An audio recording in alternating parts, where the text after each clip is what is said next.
paz do Senhor, amados, amém? Amém. Shalom. Quem está feliz com Jesus diz, eu estou. E quem acha que Jesus está feliz com ele, diz, ele está. Abra sua Bíblia, o segundo livro de Crônicas, capítulo 20.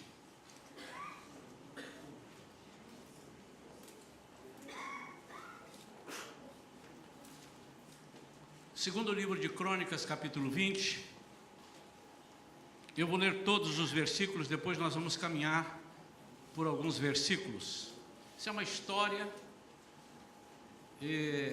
verídica, não é uma parábola, é algo que aconteceu. Eu gosto muito das histórias da Bíblia. E nós vamos hoje observar algumas estratégias do povo de Deus e alguns elementos importantes numa guerra. Lógico, eu estou falando de uma guerra, de uma batalha espiritual. Nós não estamos em guerra de pegar uma arma, ir para a rua, combater. Mas a nossa guerra não é contra a carne, contra sangue, mas é contra as potestades espirituais que habitam as regiões celestes. Essas são mais difíceis de serem vencidas, por incrível que possa parecer, mas são mais fáceis no momento que nós entregamos para o Senhor, que tudo pode. Amém? Depois disto, os filhos de Moabe, os moabitas, e os filhos de Amon, os amonitas, juntamente com alguns dos meunitas, decidiram atacar o reino de Josafá. Então vieram alguns que avisaram a Josafá, exclamando, grande multidão vem contra ti de Edom, do outro lado do Mar Morto, e eis que os guerreiros já estão em Azazon Tamar, cidade conhecida por Engedi ou Engedi.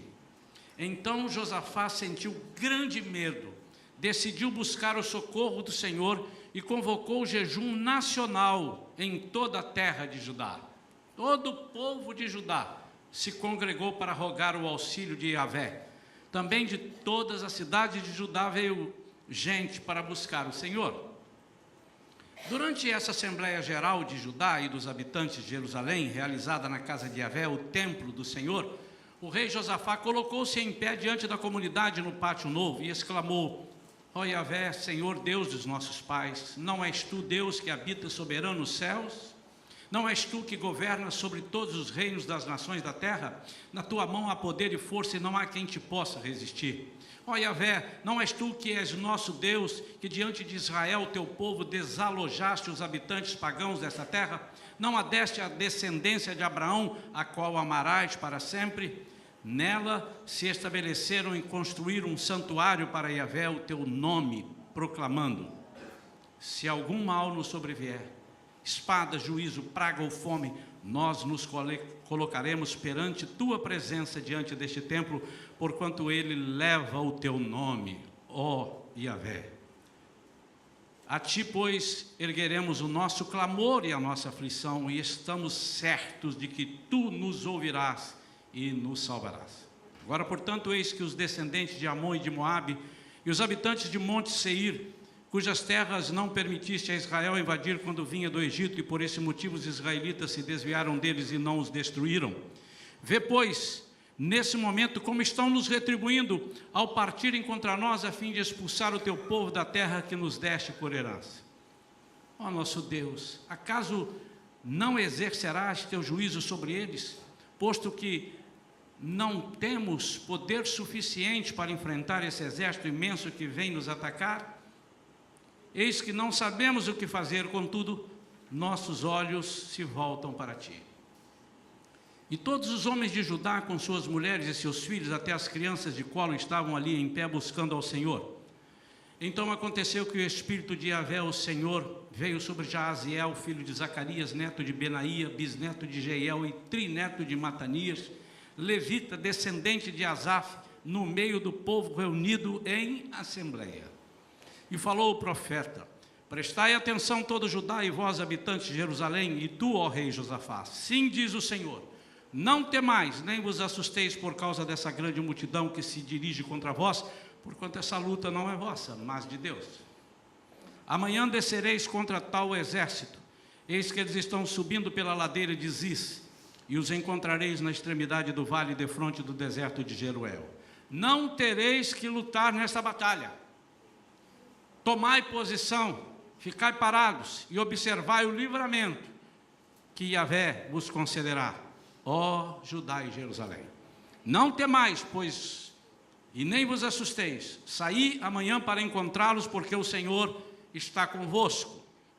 Então Josafá se ajoelhou com o rosto rente ao chão, e todo Judá e os moradores de Jerusalém de igual modo se prostraram perante Yahvé e começaram a louvar e adorar ao Senhor. Os levitas da descendência dos coatitas e dos coraitas se ergueram para louvar com grande voz a Yahvé, o Senhor Deus de Israel. No outro dia, ao romper da aurora, eles se levantaram e partiram em direção ao deserto de Tecoa. Ao saírem, o rei Josafá colocou-se em pé diante do povo e exclamou: ouvi-me, ó Judá e moradores de Jerusalém, crede sem sombras de dúvidas em Yahvé, o Senhor, vosso Deus, e estareis seguros. Confiai nos profetas do Senhor e sereis bem-sucedidos. Depois de ouvir e deliberar com o povo, designou cantores para louvar ao Senhor, que saíssem na frente do exército, vestidos de trajes sagrados, adorando e entoando: rendei graças ao Senhor, porque a sua misericórdia dura para sempre. Quando começaram a cantar e a dar louvores, o Senhor provocou emboscadas contra os soldados de Amon, de Moabe e os guerreiros dos montes de Seir, que estavam invadindo as terras de Judá, e eles foram todos derrotados. Vamos aplaudir ao Senhor. Aleluia. Aleluia. Pai querido, em nome de Jesus, nós estamos aqui para ouvir a Tua voz, a Tua palavra. Senhor, dá-nos estratégias, dá-nos saídas, sabedoria, discernimento, palavra de conhecimento, para que nós possamos sair bem das guerras que vêm contra nós, das batalhas espirituais, das afrontas do inimigo. Nós queremos sair das ciladas, porque nós não sabemos, por isso estamos com os olhos postos em Ti nesta noite. Fala conosco, Senhor, em nome de Jesus. Amém. Eu queria conversar com os irmãos.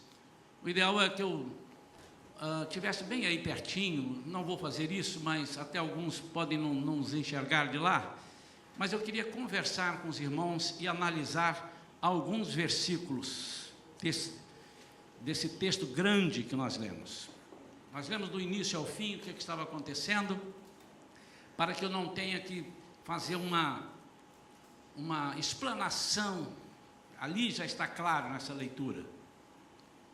E o Josafá, quando ele soube que os inimigos vinham contra ele, no primeiro momento ele ficou muito preocupado, porque a notícia que chegou para ele é que ele era numericamente inferior. Então o exército que vinha contra ele era maior, mas a Bíblia nos dá uma garantia que maior é o que está em nós do que o que está no mundo.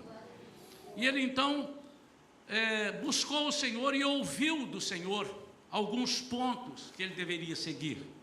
Ele ouviu um plano de guerra, mas antes de ouvir o plano de guerra, ele tomou algumas atitudes. E sobre isso que eu quero falar nesta noite. Todos sabemos que a maioria dos problemas que nós enfrentamos são problemas espirituais. A Bíblia já nos garante, acabei de dizer isso aqui há pouco, o apóstolo Paulo falando que a nossa luta não é contra a carne. Ou seja, em uma versão diz, nós não temos que lutar contra a carne. Nós não temos que nos preocupar com aquilo que vemos, nós temos que preocupar com as lutas espirituais. Porque essas são sutis, muitas vezes. Essas não nos deixam saber a origem. E muitas vezes também, por uma coisa pequena que possa ter acontecido, o inimigo transforma aquilo numa bola grande e vem rolando sobre a gente, e se forma uma batalha que parece que não tem saída. Tudo que nós precisamos fazer é seguir aquilo que Deus nos orienta em toda a Bíblia. E eu destaquei aqui alguns pontos e vou compartilhar com os irmãos, eu queria que os irmãos prestassem bastante atenção. À sua frente tem um bloquinho de anotações, você tem direito de pedir ao seu vizinho, aí pega aí para mim uma folha ou duas e anote, porque você vai precisar disso. O meu desejo, irmãos, é que você não saísse daqui, não pastor, depois eu ouço a pregação, faço lá em casa, sentado, também pode, mas não deixe o inimigo te vencer nisso, você vai esquecer talvez de pegar essa pregação, e já comece a lutar a partir de hoje, praticar isso na sua vida. No versículo de número 1, Josafá toma conhecimento de que alguns povos, vieram alguns e avisaram a ele que grande multidão no Edom, do outro lado do Mar Morto, estavam contra ele, viriam contra ele, já estavam perto. A primeira coisa que Josafá fez está aqui. Então Josafá sentiu grande medo, nessa versão diz, decidiu buscar o socorro do Senhor. Mas eu gosto mais da versão da Almeida corrigida, e ela diz assim, ele pôs-se a buscar ao Senhor. Não está errado aqui, mas interessante é que esse pôs-se a buscar ao Senhor significa nenhuma distração, ele deixou que entrasse na sua vida, ele não quis ouvir nenhuma outra voz, ele pôs-se a buscar, aquilo passou a ser meta para ele, ele determinou na vida dele, queria buscar. Isso começa a surtir efeito, a partir daqui, isso vai começar a fazer a diferença. Notem, irmãos, que às vezes nós nos deparamos com alguma situação e nós contamos para todo mundo, menos para Deus. E não venha com essa história que Deus sabe tudo, Deus conhece, eu não preciso falar com Ele. Mas quando aperta muito, você fala, Senhor, meu socorro, agora eu não tenho o que fazer. A primeira coisa que nós temos que fazer é buscar ao Senhor. Agora, a diferença de buscar ao Senhor e pôs-se a buscar, determinou a buscar, é que isso seja uma prática na sua vida. Que absolutamente, durante o tempo que você estiver buscando o Senhor, nenhuma distração, nenhuma outra voz, nenhum outro projeto deve demover você desse caminho. Mas há uma outra parte aqui que me chama bastante atenção, e está no versículo 13, nós vamos dar um salto aqui no versículo 13, e ele diz que durante o tempo que Josafá busca o Senhor, está falando com o Senhor, ele diz, e todos os homens de Judá, com suas mulheres, seus filhos, até as crianças de colo, estavam ali em pé, buscando ao Senhor. Isso é uma coisa que a Igreja de Cristo do século 21 precisa resgatar. Era uma cultura de Israel, que toda a família, quando tivesse que buscar algo do Senhor, todos iam. Todos eles estavam imbuídos desse desejo. Lá em 2 Reis, capítulo 22, só para que os irmãos anotem, há uma passagem onde o rei Josias começa a reinar, ele tinha apenas 8 anos de idade. Então ele manda ir ao templo e buscar os utensílios e trazer tudo aquilo que poderia ser sagrado.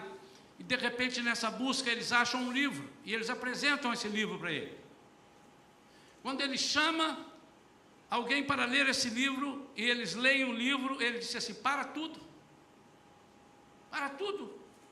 nós estamos completamente errados, é por isso que nós estamos sofrendo, não é possível, nós estamos fazendo todas as coisas erradas. E então ele conclama todo o povo, e ele vai para a praça pública, e chama todo o povo, e lá estavam os maridos, as mulheres, as crianças de colo, também já estou falando lá do rei Josias, estou falando lá em 2 Reis, não estou me referindo aqui, porque isso era uma cultura. Eles queriam que as crianças participassem. Eles queriam que as mulheres estivessem juntos. E nós precisamos resgatar essa cultura de Israel. Está muita gente querendo parecer com um judeu. Ele quer tocar o shofar. Amém? Ele quer colocar aquelas vestes do judeu. Amém? Mas resgate essa cultura. Será que é toda a sua família, seus filhos, seus netos, sua mulher, seu esposo, todos estão juntos, querendo a mesma coisa? Isso é uma cultura que a Igreja de Cristo precisa resgatar. Há algumas, os irmãos sabem, hoje menos, mas eu viajo muito, já viajei muito mais, é lógico. E quando eu não estava à frente de nenhuma igreja, eu viajava muito mais. E vi muita coisa interessante. E uma vez eu estava numa igreja, num determinado país, e de repente, aquele pregador de fora estava pregando ali naquela igreja, e eu estava lá cantando, só, como se cantar fosse só, né? Estava lá adorando ao Senhor, fui um dos chamados, tinha outros, e de repente o poder de Deus começou a descer naquele lugar, e os milagres começaram a acontecer, e alguém correu, foi lá no Ministério de Crianças, trouxe todas as crianças e colocou ali, falou com alguém autorizou, eu percebi que havia um movimento, e eles colocaram de repente as crianças, aquilo, o pastor parou, olhou, entendeu, e depois foi explicado, nós queremos que as nossas crianças comecem a ver o poder de Deus, como é que se manifesta, como é que as coisas acontecem. Durante o nosso ministério itinerante que nós tínhamos, eu, a minha família, minhas filhas nos acompanhavam, não tinha com quem deixar, eram adolescentes, mas antes de adolescentes eram crianças, porque quando nós começamos elas tinham 3, 4 anos, 5, e algumas vezes elas puderam participar e ver. Nós estávamos pregando e havia manifestação demoníaca, então ali nós estávamos expulsando o demônio e elas ficavam por perto e olhando, não de curiosidade, para que nós deixávamos, nem tínhamos medo do que elas vissem e não deixávamos apenas para que elas ficassem de curiosidade, mas que elas aprendessem, primeiro, o que seus pais estavam fazendo e ensinando, e segundo, porque aquele seria o ministério deles. É o ministério nosso, é o ministério dos nossos filhos. Mas isso está na Bíblia, irmãos. E sabendo disso, o faraó quis segurar as crianças. Quando do Egito sairia o povo de Israel levado por Moisés. E uma das propostas que o faraó fez foi que as crianças não fossem.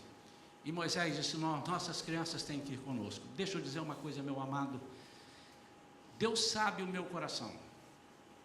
Se eu ainda não fiz mais pelas crianças dessa igreja, porque eu não consegui, mas Deus sabe o quanto eu quero, o que eu desejo.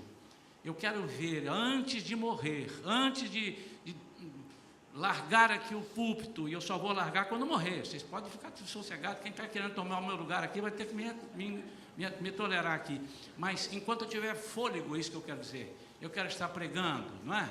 E enquanto eu estiver pregando e vendo, e enquanto eu tiver força, eu vou lutar por isso. Nós queremos uma igreja onde as crianças aprendam a fazer aquilo que os adultos estão fazendo. Durante muito tempo nós erramos, nós cristãos erramos, onde as crianças vão para lá para assistir um filminho ou ficar de brincadeira. Sim, algumas têm que brincar, mas até nas brincadeiras você tem que colocar um cunho bíblico. Nós estamos ensinando as nossas crianças. E aqui Josafá disse, isso é muito importante, mas ele não precisava dizer que era muito importante, já era uma cultura, e eles todos souberam, é algo que nós temos que ir, é algo que nós temos que buscar. Outra coisa que me chama a atenção, é que de outras cidades, de outros lugares, as pessoas vieram, porque naturalmente se noticiou e disse, olha, Josafá está falando isso, Josias lá também foi na praça, e pessoas vêm correndo, porque nós queremos, porque nós entendemos que nós estamos em situação difícil. O que me às vezes deixa triste, é quando nós não concebemos isso, como dizemos assim, você vai lá, traz para mim, traz uma bênção para mim, você vai lá, não, mas quantos somos na família? Somos 4, não, se 2 forem tão abençoados, já está legal, esses 2 vêm e abençoam a nossa casa. Muitas vezes pode ser sim, um só abençoar a casa toda, mas o correto é que nós estejamos todos imbuídos, e eu quero ver ainda aqui, esse momento. Essa semana, eu, entre aspas, apertei um pouquinho alguns irmãos, dizendo assim, que Deus, nossas crianças que não estão mais tocando. E alguém disse, nós estamos com dificuldade porque não tem muitas pessoas para ensaiar. E eu disse comigo mesmo, eu vou dar um tempo, eu não posso massacrar as pessoas a fazerem tudo, mas ninguém vai tirar isso da minha cabeça. Eles vão tocar, começar a tocar lá, vamos já fazer uma obra lá, para eles mexerem, e depois eles vão vir aqui. E se não der, nós vamos contratar um professor para ensiná-los e ensaiar com eles para que eles possam tocar. A igreja diz amém? Amém. Concorda que nós não podemos sacrificar um ou dois, mas nós temos que ter mais pessoas entendendo esse propósito. Essa guerra não é sua, é de todos nós. O que a família está dizendo aqui é o seguinte: estamos juntos. Nós temos uma mania de botar um TMJ, né? Estamos juntos, não é isso? TMJ, estamos juntos. Mas será que estamos? Nós temos que restaurar isso na casa de Deus. As nossas crianças precisam participar do poder que os adultos estão vivendo. Aqui já vimos isso. Já vimos crianças profetizando aqui. Já vimos crianças tendo revelação aqui. Irmãos, eu estou pedindo em nome de Jesus, não vamos estagnar isso. Não podemos parar. Talvez muitos não tenham a noção do poder de Deus na vida de uma criança.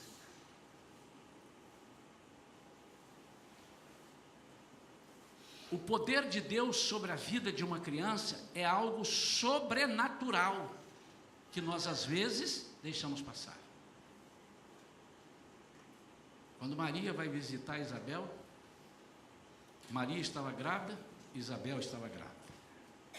E quando Maria chega na casa de Isabel, o menino que estava no ventre de Isabel saltou lá dentro, por causa da presença de Deus.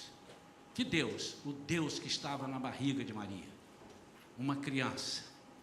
O poder de Deus na vida de uma criança é algo que não pode ser desprezado. Prestem atenção nisso. Fiz esse parêntese para dar uma força a mais.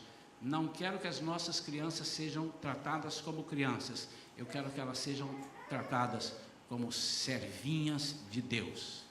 Crianças de Deus. Isso nós vamos buscar o quanto pudermos buscar.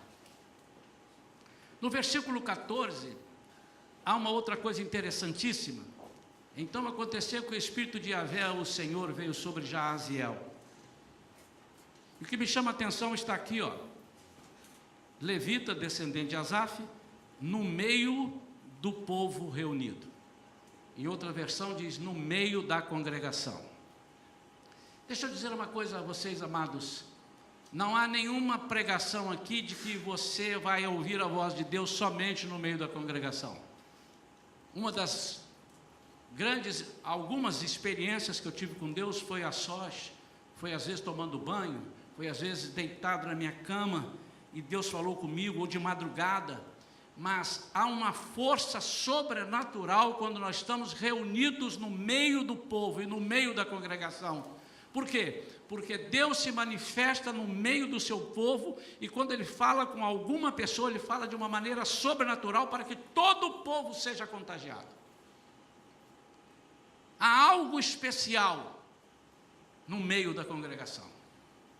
Há algo especial que se manifesta, que contagia. Quantas vezes nós estamos aqui numa pregação e alguém começa a receber o poder de Deus, parece que começa a dar choque e vai contagiando a um por um. Quantos já tiveram essa experiência e sente o poder de Deus? Eu daqui vejo os rostos e eu pergunto porque eu vejo o rosto se manifestando antes e dizendo é assim, rindo. E quando eu pergunto quantos já levam a mão com rapidez, porque é isso que acontece.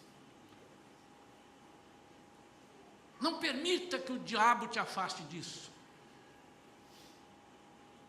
Se a vida já está difícil, ficará mais difícil a vida cristã, se você não estiver no meio do povo de Deus. É no meio do povo de Deus que Deus vai se manifestar. Ele ama fazer isso, se manifestar no meio da congregação. E aqui Ele se manifesta e vai mandar a profecia para todo o povo. Ele poderia ter falado com Josafá separado, mas ele fala no meio para que todos pudessem ser contagiados, para que todos pudessem ser alcançados por aquele poder que ele disse, para que todos vissem as maravilhas que ele iria fazer. Agora vem uma coisa interessante aqui. Versículo 15, ele diz assim: prestai atenção todo Judá e vós, habitantes de Jerusalém, e tu, ó rei Josafá. Assim diz o Senhor: não temais, nem vos assusteis. Deixa eu falar uma coisa para vocês. Quando ele diz não temais, é porque você tem motivo para temer. Você já viu você falando com alguém: vou te levar aqui, mas não fica com medo não. A pessoa já: o que houve? É porque você tem que ter medo. Alguma coisa ele está dizendo vai te assustar. Mas eu estou dizendo, não temais e não vos assusteis por causa dessa grande multidão. O que Deus está falando aqui através de Jaziel? Há um compromisso na minha palavra, e eu quero que você pegue essa minha palavra de não temais como há suficiente graça e poder naquilo que eu falo. Por isso você precisa acreditar, ainda que você veja uma coisa muito ruim, muito feia, não temais, porque aquele que fala para você não temer é suficientemente capaz para dominar todas as situações. Quantos podem dizer amém? Amém. Então, não temais, nesse contexto, significa você pode confiar, porque eu tenho condição de resolver. Não é assim que a gente fala? Fica tranquilo, deixa comigo. Quando você diz deixa comigo, é porque você sabe o que você está falando.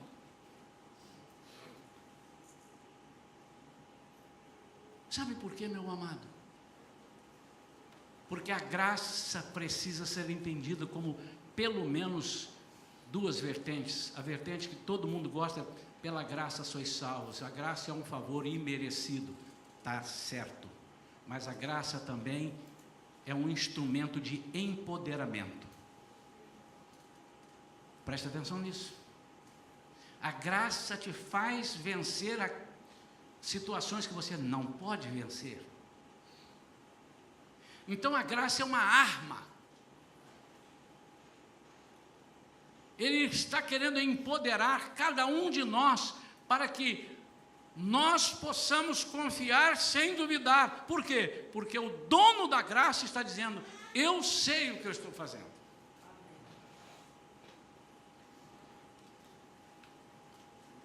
No versículo 17, ele diz: não tereis que lutar nesta batalha, tomai posição e ficai parados. Irmãos, se há uma coisa que às vezes eu aqui na direção da igreja fico me perguntando é o que fazer. Tem hora que não sabemos o que fazer. Você já entrou numa situação onde não sabe o que fazer? E ele diz assim: fica parado, não faça nada.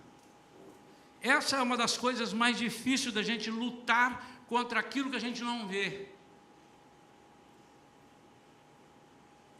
É como se você estivesse dando soco no escuro, no nada. E ele diz: postai e ficai parados. O que fazer quando você não sabe o que fazer?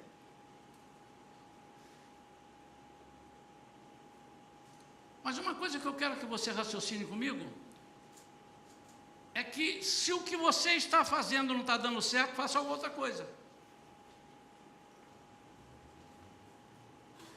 Eu fui furar uma parede lá em casa e justamente naquele lugar que eu estava furando tinha uma coluna. Aquela coluna não parecia de concreto, não, parecia coluna de ferro. Teve uma hora que eu olhei para a máquina furando, ela botou a língua de fora e fez assim. A máquina não aguentou, máquina potente. E eu caprichei no dedo, e o braço tremia, e a máquina fazia assim, e pedindo água, mas olha, saía fogo da broca, e ela nada. Eu falei assim: só pode ser uma coluna. Eu parei um pouquinho, a Vera disse assim: descansa um pouco. Eu falei: mas eu vou descansar, mas será que essa coluna vai sair de lá enquanto eu descanso? Daí a pouco eu digo: eu tenho que fazer outra coisa, porque o que eu estou fazendo não está certo. E eu fui lá e disse: deixa eu ver quanto eu consigo de profundidade aqui. E vi que a profundidade que eu consegui ali não era a profundidade que eu precisava para a bucha original que eu iria colocar. Eu digo: já vou fazer uma coisa, eu vou colocar uma bucha menor, um parafuso menor, pelo menos para dar uma sustentabilidade. E fiz outra coisa, acabou dando certo. Meu amado, quando você está fazendo uma coisa e não dá certo, faça outra. Você não pode não fazer nada. Mas quando ele diz fica parado, ele diz não use as suas armas, não se adiante, ouça, porque logo a seguir ele diz assim, observai, fica parado e observai. Você observa o livramento que o Senhor vai te dar.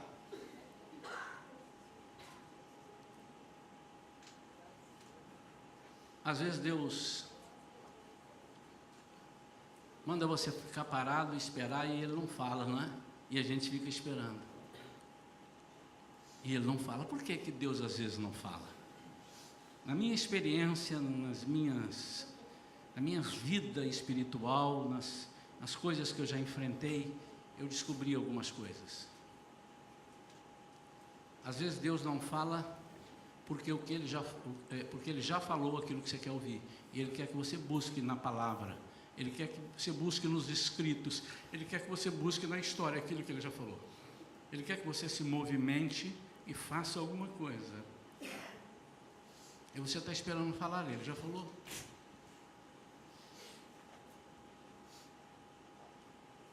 Mas também, às vezes Deus não fala com você porque Ele quer falar com o outro para o outro falar com você. E você sabe por que Ele faz isso? Porque Deus ama a integração, a interação e a comunhão.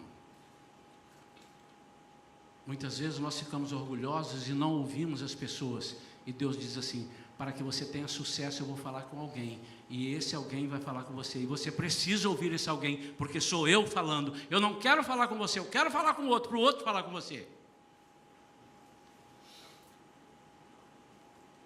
Nós somos humanos, já aconteceu comigo, eu disse, não, aquilo ali se falar, não, mas aquele lá se falar, eu quero ouvir ele, eu não quero ouvir aquele. Mas Deus quer que você ouça aquele ali. Por quê? De repente tem algum bloqueio, e Deus quer restaurar isso, Ele quer restaurar a comunhão na sua vida. Há pessoas que você aceita, pessoas que você não aceita, mas Deus não se permite a isso, ter no meio da congregação pessoas que você aceita, pessoas que não aceita. Então, se Deus não falou, é porque Ele vai falar com alguém. Se Deus não te confirmou, é porque Ele quer que alguém participe na sua vida. E alguma coisa precisa acontecer. Você já parou para pensar nisso? Você às vezes tem sido individualista. Há pessoas que dizem assim, eu não conto os meus problemas para ninguém. Você está fora da Bíblia. Você pode não contar para quem você não confia, mas não contar para ninguém, você está fora da Bíblia, irmão. Me perdoe. É diferente de você contar para as pessoas e não contar para Deus, como eu disse no início. Mas você precisa estabelecer ou restaurar aquilo que você perdeu com alguém.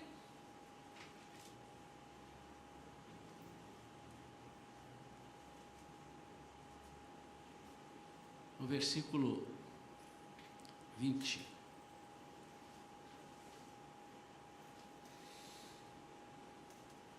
Na parte final ele diz assim, ouvi-me, ó Judá, e moradores de Jerusalém, crede sem sombras de dúvidas em Yahvé, o Senhor vosso Deus, e estareis sempre seguros.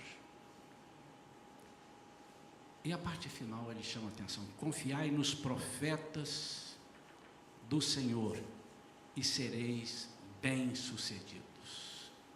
Sabe por que nós temos passado algumas agruras, alguns problemas, amados? Nós, não da Shalom, mas também da Shalom, porque nós não confiamos nos profetas de Deus. Nós queremos que Deus venha pessoalmente nos falar, Ele não virá. E Deus quer falar conosco, ou diretamente através de uma palavra, de uma leitura, ou através de uma palavra profética. E se não encaixa com o que eu estou querendo, eu aborto aquilo. Que coisa tremenda.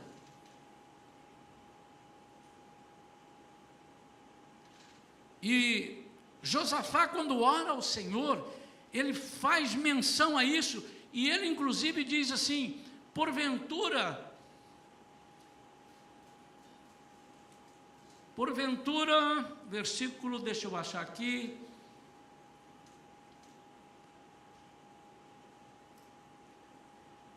versículo 9, se algum mal nos sobrevier, espada, juízo, praga ou fome, nós nos colocaremos perante a tua presença, diante deste templo, porquanto ele leva o teu nome, a ti, pois, ergueremos o nosso clamor e a nossa aflição, e estamos certos de que tu nos ouvirás e nos salvarás. Baseado em que ele está dizendo isso? Ele está dizendo isso em função do que os profetas falaram, do que os profetas buscaram, e ele diz assim, não foi assim que aconteceu com Abraão, seu amigo para sempre.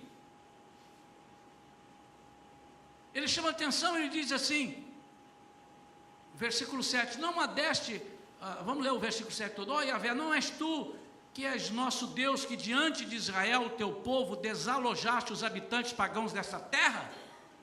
Não adeste a descendência de Abraão, a qual amarás para sempre? Outra versão diz, o teu amigo Abraão, agora a descendência, eu estou incluído nisso. Queridos, quantos gostariam de ser amigos de Deus para sempre? Eu sou amigo de Deus para sempre. Vamos concluindo. No versículo 21 ele diz, depois de ouvir e deliberar com o povo, designou cantores para louvar ao Senhor, que saíssem na frente do exército, vestidos de trajes sagrados, adorando e entoando, rendei graças ao Senhor, porque a sua misericórdia dura para sempre. Em uma outra versão disse que eles saíssem proclamando a majestade santa de Deus. E quando começaram a cantar e a dar louvores, o Senhor provocou emboscadas contra os soldados de Amon, de Moabe, os guerreiros dos montes de Seir, que estavam invadindo as terras de Judá, e eles foram derrotados, foram desbaratados, em algumas versões diz desbaratados. Quando começaram a cantar e a dar louvores, há algo, irmão e irmã, que move o mundo nas guerras espirituais quando se canta.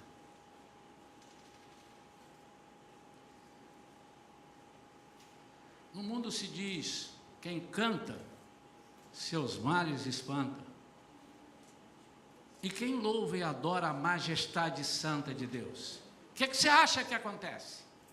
A impressão que eu tenho é que os anjos todos se reúnem, e Deus se levanta do trono, e começa a determinar ordens, e não há como as coisas ficarem paralisadas. Eu já experimentei isso na minha vida. Quantos fazem coro comigo? Quantos já experimentaram isso? É coisa tremenda, irmãos.